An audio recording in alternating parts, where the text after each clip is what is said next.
Hello students. जैसा कि देखिए एग्ज़ाम आ गए हैं, तो आज मैं आपके लिए इकोनॉमिक्स के मोस्ट इम्पॉर्टेंट क्वेश्चन लेकर आई हूँ, जो कि आपके माइक्रो इकोनॉमिक्स में आने ही चाहिए। ठीक है, ये आपके देखिए सबसे पहले हमने स्टार्ट करा है लॉन्ग आंसर टाइप क्वेश्चन से, जो कि आपके 10 मार्क्स के होंगे और आपको 3 क्वेश्चन करने होंगे। ठीक है, तो पहला क्वेश्चन हमारा है कि अर्थशास्त्र का क्षेत्र क्या है।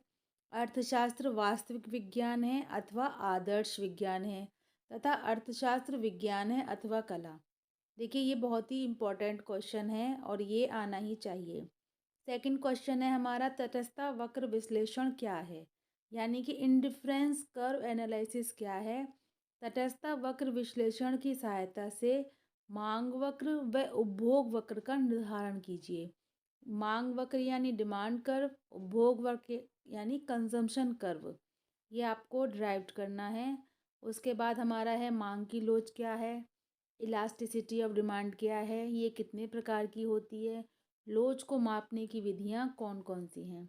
जैसा कि मैंने पहले भी बताया था कि मांग की लोच तो ऐसा क्वेश्चन है जो हर बार आता ही है, चाहे इसका स्टाइल थोड़ा डिफरेंट हो जाए, लेकिन ये कैसे ही घुमा फिरा के आता ज़रूर है। ठीक है, उसके बाद है कॉब डगलस उत्पादन फलन, यानी कि कॉब डगलस प्रोडक्शन फंक्शन। देखिए दो होते हैं, एक तो कॉब डगलस का है, एक सीईएस है। ठीक है, तो या तो सीईएस आता है या कॉब डगलस आता है, इन दोनों में से एक ज़रूर ही आता है। फर्म के अल्पकालीन व दीर्घकालीन संतुलन को समझाइए। शॉर्ट टर्म और लॉन्ग टर्म इक्विलिब्रियम को समझाना है फर्म के। सीमांत आय, औसत आय, कुल आय क्या है। सीमांत आय यानी कि मार्जिनल रेवेन्यू, जिसको आप शॉर्ट में एमआर कहते हैं। औसत आय यानी कि एवरेज रेवेन्यू, जिसको एआर कहते हैं। टोटल रेवेन्यू यानी कि टीआर। तो इन्हें भी बताना है ये क्या हैं, और इनके आपस में जो भी संबंध है इनको वक्र की सहायता से, कर्व की सहायता से आपको समझाना है। नेक्स्ट क्वेश्चन है परिवर्तनशील अनुपात का नियम, लॉ ऑफ वेरिएबल प्रोपोर्शन का जो नियम है ये आपको बताना है, और ये किन किन स्थितियों में लागू होता है, इसके कारण भी आपको बताने हैं। नेक्स्ट क्वेश्चन है पूर्ण प्रतियोगिता यानी परफेक्ट कंपटीशन आपको बताना है, और इसके अंतर्गत अल्पकाल और दीर्घकाल में कीमत का निर्धारण व उत्पादन का निर्धारण किस प्रकार से होता है। शॉर्ट टर्म में, लॉन्ग टर्म में प्राइस और आउटपुट का निर्धारण किस प्रकार से होना है, ये आपको बताना है। एक लॉन्ग क्वेश्चन है अल्पाधिकार से आप क्या समझते हैं, यानी ओलिगोपोली से आप क्या समझते हैं, और इसमें भी कीमत और उत्पादन का निर्धारण किस प्रकार से होता है। देखिए इसके बाद शॉर्ट क्वेश्चन है हमारे, लघु उत्तरीय प्रश्न है जो ये 5 नंबर के आएंगे, और इसमें आपको 2 क्वेश्चन करने होंगे।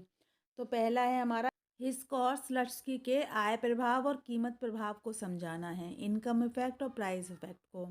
उसके बाद है प्रकट अधिमान सिद्धांत यानी रिवेल्ड प्रेफरेंस थ्योरी। नेक्स्ट है पैमाने के प्रतिफल नियम की व्याख्या करें, यानी रिटर्न टू स्केल। और उसके बाद है साधनों के न्यूनतम लागत संयोग के द्वारा उत्पादक के संतुलन को समझाइए, यानी लीस्ट कॉस्ट कॉम्बिनेशन के द्वारा आपको प्रोड्यूसर के इक्विलिब्रियम को समझाना है। नेक्स्ट है एकाधिकार व एकाधिकृत प्रतियोगिता में अंतर करना है। एकाधिकार यानी कि मोनोपोली, और एकाधिकृत यानी मोनोपोलिस्टिक कंपटीशन में आपको डिफरेंस बताना है। नेक्स्ट है सूक्ष्म अर्थशास्त्र के अर्थ विषय महत्व की व्याख्या कीजिए, यानी माइक्रो इकोनॉमिक्स जो है इसके बारे में आपको बताना है।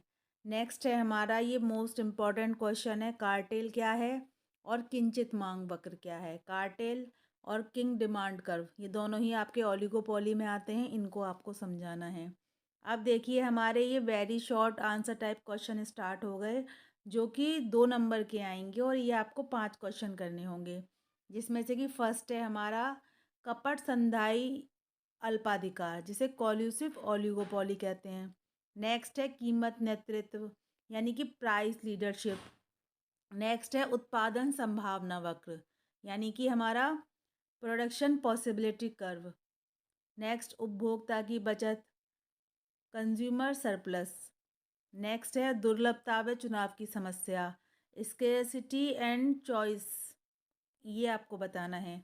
तटस्थता वक्र की मान्यताएं यानी कि assumptions of indifference curve. Ridge रेखाएं रिज लाइन जो होती हैं वो आपको बतानी है, और उसके बाद है विस्तार पथ यानी कि एक्सपेंशन पाथ, ये आपको बताना है। और लास्ट है हमारा कूर्नो मॉडल, ये आपको बताना है। तो देखिए ये हमारे क्वेश्चन थे और ये हमने बनाए हैं लास्ट ईयर के जो हमारे मोस्ट इम्पॉर्टेंट क्वेश्चन हैं उनको देखकर बनाए हैं। तो ऐसी आशा करते हैं कि जो आपका पेपर आएगा अधिकतर क्वेश्चन आपके इसी में से आएंगे, क्योंकि यही क्वेश्चन हैं जो हर साल लगभग रिपीट होते हैं, चाहे उनको थोड़ा घुमा फिरा के पूछ लिया जाए, लेकिन इन्हीं क्वेश्चंस में से आते हैं। तो अगर आपको ये वीडियो अच्छा लगा हो तो इसे लाइक कीजिए, शेयर कीजिए और प्लीज़ मेरे चैनल को सब्सक्राइब कीजिए। ऐसे ही वीडियोज़ आपके लिए आते रहेंगे जो आपके लिए बहुत ही हेल्पफुल होंगे। Thanks for watching.